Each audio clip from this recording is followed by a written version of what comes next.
ये कहानी है केरला के एक छोटे से गांव की, जहां के सभी लोग अपने खेतों में अनाज के बजाय नारियल के पेड़ उगाते हैं। संदो, ओ संदो, कहाँ हो आज सुबह से? देखे नहीं रहे। अरे अन्ना, मैं आज बीमार था। क्या हो गया है तुम्हारी तबीयत को? कल रात बारिश में भीग गया था तो गीले कपड़ों में ही सो गया और सुबह उठा तो देखा पूरा बदन दर्द कर रहा था। सेहत का खास ध्यान रखा करो और बारिश में जरा कम भीगा करो। अरे अन्ना, आपको तो पता ही है हमारे गांव में कैसी बारिशें होती हैं। अभी आपको धूप दिखाई देगी और कुछ ही देर में अचानक से आसमान में बादल और हो गई बारिश शुरू। इसीलिए तो सबसे यही कहता फिरता हूँ कि चाहे कड़ी धूप ही क्यों ना हो, घर से निकलो तो बरसाती साथ में रखा करो जी। क्या पता कब बादल मेहरबान हो जाए, कोई जानता थोड़ी ना जी। और बताइए, क्या किया आपने आज दिन भर? खेतों में नारियल के पौधे लगाने गया था। और तुम कब कर रहे हो नए पौधों की रोपाई? कल तक तबीयत ठीक हो जाए तो कल से ही काम शुरू कर दूंगा। ठीक है, मेरे पास कुछ पौधे बचे हैं, तुम्हारे काम आ जाएंगे। कल सुबह आकर ले लेना मुझसे। ठीक है अन्ना। अन्ना अपने घर की तरफ चला जाता है। जाकर खेतों की जांच करके आता हूँ कि कितने पौधे लगेंगे।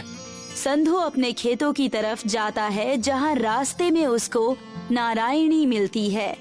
अब तबीयत कैसी है संधू? अन्ना बता रहे थे कि तुम्हारी तबीयत कुछ खराब है। हाँ, अब कुछ ठीक है। तुम कहाँ से आ रही हो? बाबा के साथ खेतों में पौधों की रुपाई के लिए गई थी। मैं भी खेतों की तरफ ही जा रहा हूँ। बस जरा अनुमान लगा लूं कि कितने पौधों की जरूरत पड़ेगी। अच्छा, अरे हाँ, बाबा ने कहा है कि जब तुम्हारा खुद का पक्का घर होगा ना, तभी तुमसे मेरी शादी करवाएंगे, नहीं तो बाबा मेरे लिए कोई और रिश्ता ढूंढ लेंगे। बाबा से कहना कि मैं पूरी कोशिश कर रहा हूँ और इस साल के आखिर तक मेरा खुद का पक्का मकान बन जाएगा। कोई नया रिश्ता ढूंढने की जरूरत नहीं है। इतना कहकर संधू अपने खेतों की तरफ चला जाता है और नारायणी अपने घर के लिए चली जाती है। नारायणी की बातों से अब संधू थोड़ा परेशान हो गया है। उसको अब जल्दी ही पक्का मकान बनवाना होगा। इस साल भी अगर खुद का पक्का घर नहीं बना पाया ना, तो नारायणी से शादी नहीं हो पाएगी। इस बार तो कड़ी मेहनत करके खूब सारे नारियल उगाने पड़ेंगे। संधू खेतों में जाता है और नाप लेकर आता है कि वो कितनी कितनी दूरी पर पौधों की रुपाई करेगा।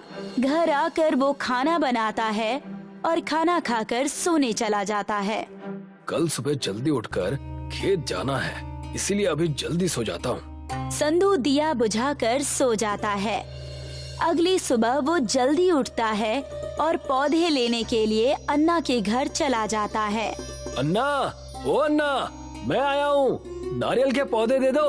अरे अंदर आ जाओ जी, मैं नाश्ता कर रहा हूँ। तुम भी कुछ नाश्ता कर लो, फिर ले जाना पौधे। नहीं अन्ना, मुझे देर हो रही है। आ जाओ जी, शर्मा क्यों रहे हो? तुम्हारा ही घर जी।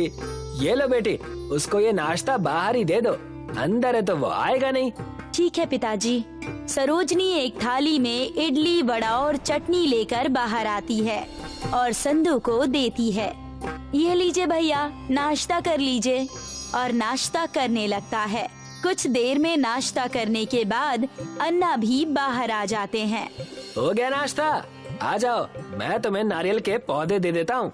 अन्ना संधू को नारियल के पौधे देते हैं और संधू उन पौधों को लेकर अपने खेतों में रोप देता है। इस बार तो अच्छे से मेहनत करनी होगी, तभी जाकर घर बनाने के लिए पैसे जुटा पाऊंगा। संधू पौधे रोपने के बाद उनकी जड़ों में छोटे छोटे गड्ढे करके खाद और पानी डालता है, ताकि वो जल्दी से बड़े हो जाएं। अब संधू हर दिन अपने खेत में जाता है और पौधों को पानी देता है। नारियल के पेड़ तो अच्छे से बढ़ रहे हैं, इस बार खूब नारियल बेचूंगा। कुछ दिनों में सभी पौधों पर नारियल लग जाते हैं। ट्रक वाला आया है नारियल खरीदने के लिए, चलो जल्दी से पेड़ों से नारियल तोड़ लो जी। नहीं अन्ना, इस बार मैं ट्रक वाले को नारियल नहीं बेचूंगा। वो हमसे 10 रुपए में एक नारियल खरीदता है और शहर जाकर दुकान वालों को एक नारियल 50 रुपए में बेचता है। एक नारियल पर सीधे 40 रुपए का मुनाफा जी। वही तो, साल भर मेहनत करे हम लोग और मुनाफा कमाए ये बीच वाले। वैसे भी मुझे इस साल ज्यादा पैसों की जरूरत है, पक्का घर जो बनाना है। मेरे भी बेटी की शादी जी, और मैं सोच रहा था कि साहूकार से कर्ज ले लूं, पर अगर मैं भी शहर जाकर नारियल बेचूं तो कर्ज लेने की जरूरत नहीं जी। अन्ना और संधू दोनों अपने खेतों में उगाए नारियल को तोड़ते हैं और बोरे में भरकर शहर ले जाकर बेचते हैं, जिससे दोनों अच्छे पैसे कमा लेते हैं। पैसे जमा करके संधू अपना एक खुद का पक्के का मकान बना लेता है और अन्ना अपनी बेटी सरोजनी की शादी कर देते हैं। अब तो पक्का मकान भी बना लिया। नारायणी के पिताजी से शादी की बात करनी होगी। संधू नारायणी के घर जाता है और अपनी शादी की बात करता है। पक्का मकान बनाने से अब नारायणी के पिताजी इन दोनों की शादी के लिए मान जाते हैं। अरे ये बारिश इतनी तेज कैसे होने लगी? संधू देखता है कि उसके गांव में तेज मूसलाधार बारिश होने लगती है और देखते ही देखते बारिश का पानी जमा होने लगता है। अब क्या करेंगे? कल शादी का दिन है और आज इतनी तेज बारिश से पूरे गांव में पानी भर गया है। पहले खुद की जान बचाने के बारे में सोचो। बाढ़ से घर डूबने लगे हैं। हम जिंदा रहेंगे तो कभी भी शादी कर सकते हैं। जैसे जैसे बारिश तेज होती है और समय बीतने लगता है, बाढ़ का पानी घरों के अंदर भी जाने लगता है और घर टूटने लगते हैं। जल्दी यहाँ से निकलो बेटा, हमारा घर भी बहने वाला है। मंदिर की तरफ चलो। अन्ना वो अपनी बेटी को लेकर मंदिर में जाता है, जहाँ सभी गांव वालों ने शरण ली है। मंदिर वैसे तो गांव के निचले हिस्से में है, पर तब भी बाढ़ के पानी का वहाँ पर कोई असर नहीं दिख रहा है। आओ, मेरा हाथ पकड़ लो। पानी का बहाव बहुत तेज है। संधू अपनी जान पर खेलकर नारायणी और उसके पिताजी को लेकर मंदिर में जाता है। अब सभी गांव वाले बाढ़ का पानी कम होने का इंतजार कर रहे हैं। धीरे धीरे पानी कम होता है, पर गांव वालों के घर पानी के साथ टूटकर बह गए हैं, इसलिए सभी लोग बेघर हो जाते हैं। मैंने बहुत मेहनत करके अपना खुद का पक्का घर बनाया था और आज वो घर मेरे ही आंखों के सामने बह गया और मैं कुछ नहीं कर पाया। हम सब लोगों के घर भी बाढ़ में बह गए जी। तुम अकेला ही बेघर नहीं हुआ जी। ऊपर वाले की कृपा है कि किसी को जान का नुकसान नहीं हुआ जी। सही कहा आपने अन्ना, जिंदा है इतना ही काफी है। घर तो हम दूसरा भी बना सकते हैं। तभी वहाँ पर नारायणी और उसके पिताजी आते हैं। अब तो मेरे पास मेरा कच्चा घर भी नहीं बचा है, तो क्या अब आप नारायणी से मेरी शादी नहीं करवाएंगे? नहीं बेटा, ऐसी बात नहीं है। तुम एक मेहनती लड़के हो, आज नहीं तो कल खुद का घर फिर से बना लोगे। और मैं तो बहुत खुश हूँ कि मुझे तुम्हारे जैसा मेहनती दामाद मिला है। जिसने इस आपदा के समय में हमको शरण दी, आओ उन्हें धन्यवाद करें जी। सभी गांव वाले अब मंदिर के आंगन में इकट्ठा होते हैं और अयप्पा स्वामी की पूजा अर्चना करते हैं। हे स्वामी, आपने हम सभी को अपने घर में शरण दी, इसके लिए हम सभी गांव वाले आपके आभारी जी। पर हम कितने दिन और यहाँ रहेंगे? हे स्वामी, हम लोग फिर से मेहनत करके खुद का घर बना सकते हैं, पर बाढ़ से हमारे खेत भी बह गए हैं। अब आप ही हमें कोई रास्ता दिखाइए। तभी तेज हवाएं चलने लगती है और मंदिर के प्रांगण में लगा एक नारियल का पेड़ तेजी से हिलने लगता है।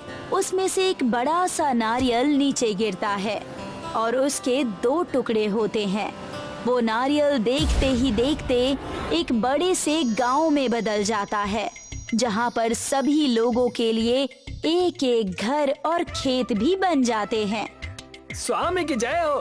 मुझे पता था कि स्वामी आप हमारे सर पर छत जरूर देंगे। अब सभी लोग अपने लिए एक एक घर चुन लेते हैं और उसमें रहने लगते हैं। नारियल से बने इस गांव में चारों तरफ ऊंची ऊंची दीवारें बनी हैं, ताकि कभी भी अगर बाढ़ आए तो बाढ़ का पानी गांव में ना आ सके। इस बार मैं नारियल के साथ साथ अपने खेतों में अनाज भी उगाऊंगा। नारायणी के पिताजी नारायणी और संधू की शादी बड़े धूमधाम से करवाते हैं, जिसमें सभी गांव वाले शामिल होते हैं। बहुत साल पहले एक छोटे से गांव में 2 आदमी एक दूसरे के पड़ोसी थे। उनका नाम था मन्नू और धानु। दोनों की ही छोटी छोटी झोपड़ियां थीं बीच के सामने, जिसमें दोनों अपनी बीवियों के साथ रहते थे। दोनों ने ही अपने अपने छोटे से कमरे बनाए हुए थे। मन्नू गरीबी के कारण दुखी रहता था। अक्सर उन्हें भूखा रहना पड़ता था, इसीलिए हमेशा पूजा पाठ करता। एक दिन एक पेड़ के देवता उसकी पूजा से खुश हो गए और उसके पास आए। बताओ तुम्हें क्या चाहिए भले आदमी? ओ ओ ओ भगवान, तुमने मेरी प्रार्थना सुन ली। तुम एक अच्छे आदमी हो, लेकिन जल्दी से बताओ तुम चाहते क्या हो? मैं अमीर आदमी बनना चाहता हूँ भगवान। तथास्तु। सच में? लेकिन याद रहे, अमीरी इतनी आसानी से नहीं आती। मैं तुम्हें नहीं बताऊंगा तुम्हारी अमीरी तुम्हें कैसे मिलेगी, उसे तुम्हें खुद ही ढूंढना होगा। ठीक है भगवान, आपका बहुत बहुत शुक्रिया। मनु के बरामदे में बहुत लंबे लंबे नारियल के पेड़ लगे हुए थे, लेकिन उसने इन पेड़ों के बारे में कभी ध्यान नहीं दिया था। जल्दी ही ये नारियल पकने वाले हैं, क्यों ना इस बार इन्हें तोड़कर बेच आओ, इससे हमें पैसे मिल जाएंगे। ओ भाग्यवान, अब हमें नारियलों के बारे में सोचने की कोई जरूरत नहीं है। जल्द ही हम अमीर आदमी बनने वाले हैं, बस देखती जाओ। ओ लेकिन मनु को नहीं पता था कि भगवान ने अपनी कृपा इन्हीं नारियल पर की थी। इसके जरिए भगवान परीक्षा लेना चाहते थे।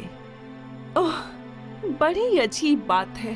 कल तक तो ये नारियल छोटे छोटे थे, लेकिन आज ये बिल्कुल पके हुए लग रहे हैं। तुम्हें भी ऐसा लगता है? सच? क्या ये सच में इतनी जल्दी पक गए हैं? हाँ, तुम्हें ऊपर जाकर इन्हें तोड़कर लाना चाहिए। जाओ, इन्हें बाजार में बेच आओ। आज ही करना पड़ेगा, आज मन नहीं है। लेकिन नारियल पक गए हैं, वो तुम्हारा इंतजार नहीं करेंगे। नहीं, आज मेरा काम करने का मन नहीं है और नारियल भाग थोड़े ही जाएंगे, ये मैं कल करूँगा। खैर, क्या आज तक किसी आलसी आदमी से कोई काम करा पाया है? लेकिन जब मनु अपना आलसीपना दिखा रहा था, उसी रात धानु अपने बरामदे में बैठा था। दम दीदा, कितनी खूबसूरत रात है। ऐसी रातों में चमत्कार होते हैं। काश आज मेरे साथ भी कोई बढ़िया चमत्कार हो जाए। काश मुझे भी आज कुछ छप्पर फाड़ के मिल जाए।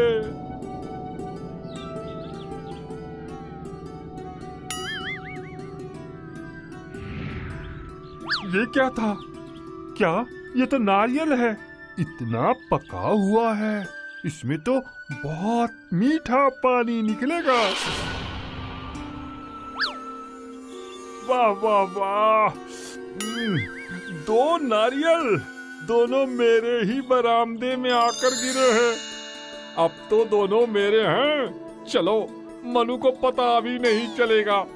तुम मेरे लिए क्या लाए हो? नारियल? हाँ भाग्यवान, ये दोनों मनु के पेड़ से गिरे हैं। ये हमारे बरामदे में आ गिरे थे। तो हमें उसे बताना नहीं चाहिए?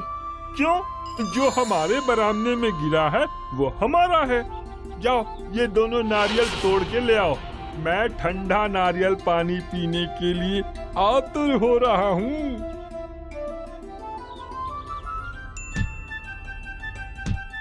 ये क्या है?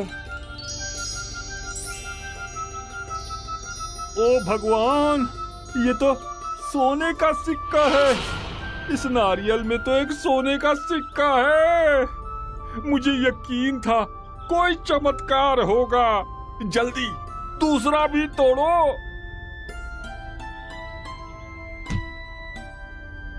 दो नारियल में 2 सोने के सिक्के। मैं तो बहुत किस्मत वाला हूँ। मुझे पक्का यकीन है कि उस पेड़ के हर नारियल में सोने का सिक्का है। जरा सोचो तो सही, अगर हमें वो सारे सिक्के मिल जाएं, तो हम अमीर हो जाएंगे। तुम देखती जाओ भाग्यवान, उस मनु को कभी पता नहीं चलेगा कि इन नारियल में क्या है। तुम्हें अपने चालाक पति पर बहुत गर्व होगा। अरे मनु, कितनी अच्छी सुबह है ना?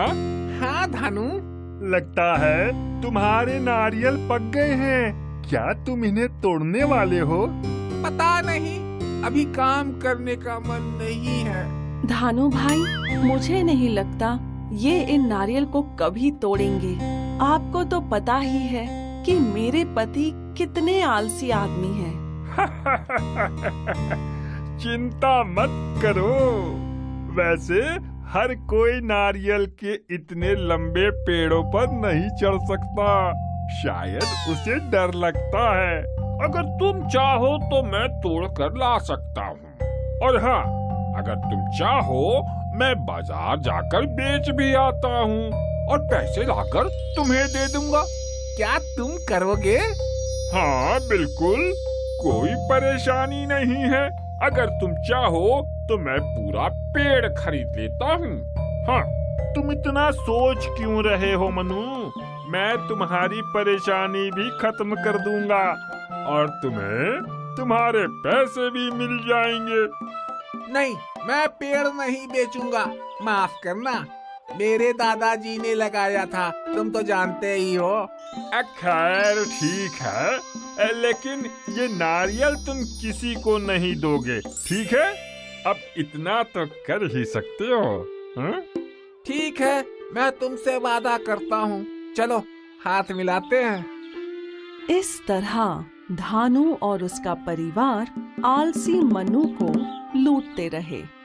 धानु पेड़ पर चढ़कर नारियल तोड़ कर लाता और उन्हें बाजार में बेचने का नाटक करता, लेकिन असल में वो उन्हें अपने घर के अंदर ले जाता और सच में हर एक नारियल से सोने का सिक्का निकालता।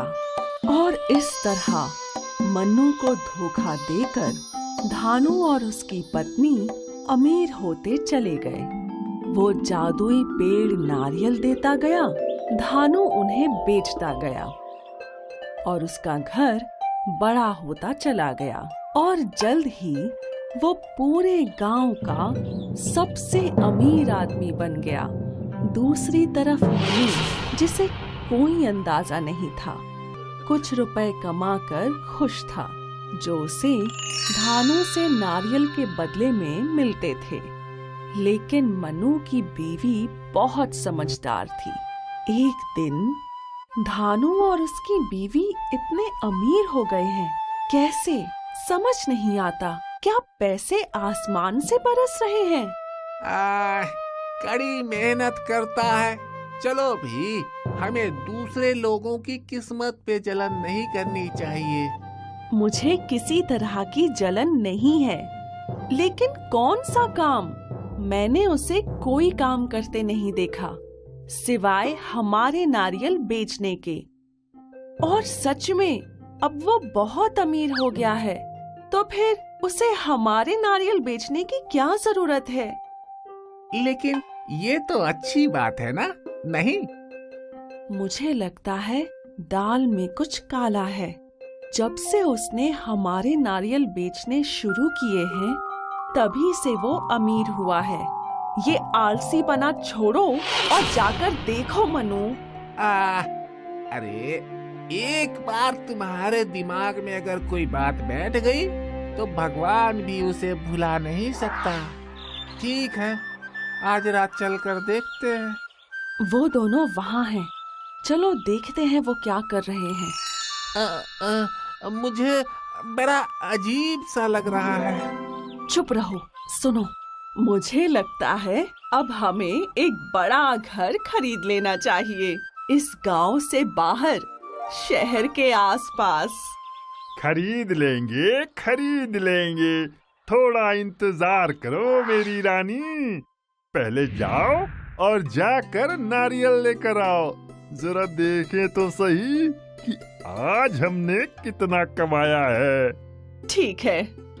तुमने देखा ये? हमारे नारियल में सोने के सिक्के हैं। यही तो मैं सोच रही थी कि ये ऐसे इतने अमीर कैसे बन गए। सच में? फिर तो ये सब हमारा है। मैं जाकर अभी देखता हूँ। धानु, धोखेबाज, तो इस तरह से तू अमीर बना है, मेरे नारियलों में से सोना चुरा कर। मुझे समझ में नहीं आ रहा तुम क्या कह रहे हो मनु। मैंने सब देख लिया है। झूठ मत बोलो। तुम्हारी सारी दौलत मेरी है, धोखेबाज। बकवास बंद करो और मेरे घर से बाहर निकल जाओ। मैंने तुम्हारे नारियल खरीदे हैं, तो उसके अंदर जो कुछ भी है वह मेरा है। नहीं, ये सब ठीक नहीं है। वो सारे सोने के सिक्के मेरे हैं। चिंता मत करो, तुम फिर से भगवान से प्रार्थना करो, वो तुम्हारी मदद जरूर करेंगे। उस रात उसने कठोर प्रार्थना की। काफी देर के बाद भगवान फिर से सामने आए। क्या हुआ मनु? मैं हमेशा इस तरह से नहीं आ सकता। दुनिया में बहुत सारे लोग हैं जिन्हें मेरी जरूरत है। हे भगवान, आप मेरी मदद कीजिए। धानु मेरे सोने के सिक्के चुराता रहा है। मैं जानता हूँ, मैंने सब देखा है, लेकिन इसमें मैं कुछ नहीं कर सकता। ये सब तुम्हारे आलसीपन के कारण हुआ है। जो हो गया सो हो गया। लेकिन भगवान। ठीक है, क्योंकि तुम एक भले आदमी हो, मैं तुम्हारी मदद करूंगा, लेकिन तुम्हें वादा करना होगा कि तुम पूरी मेहनत से काम करोगे। वादा करता हूँ। तुम खुद अपने पेड़ों पर चढ़ोगे? हाँ भगवान, जरूर मैं करूँगा, लेकिन मैं उस चोर धानु को सबक सिखाना चाहता हूँ। चिंता मत करो, वो एक धोखेबाज है, उसे अपने किए का फल जरूर मिलेगा। उस रात अब मनु मुझे अपने नारियल नहीं बेचेगा। अब से मुझे इन्हें चुराना पड़ेगा।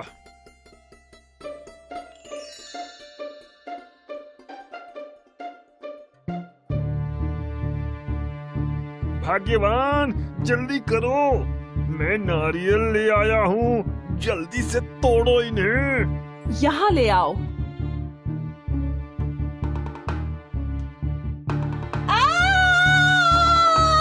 क्या हुआ? क्या हुआ? यहाँ नारियल में तो बिच्छू है। हे भगवान, भागो, भाग्यवान, अरे भागो भागो।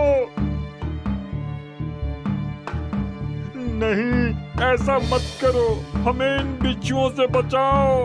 मनु, मैं ऐसा क्यों करूं? ये सब तुम्हारे नारियल में थे।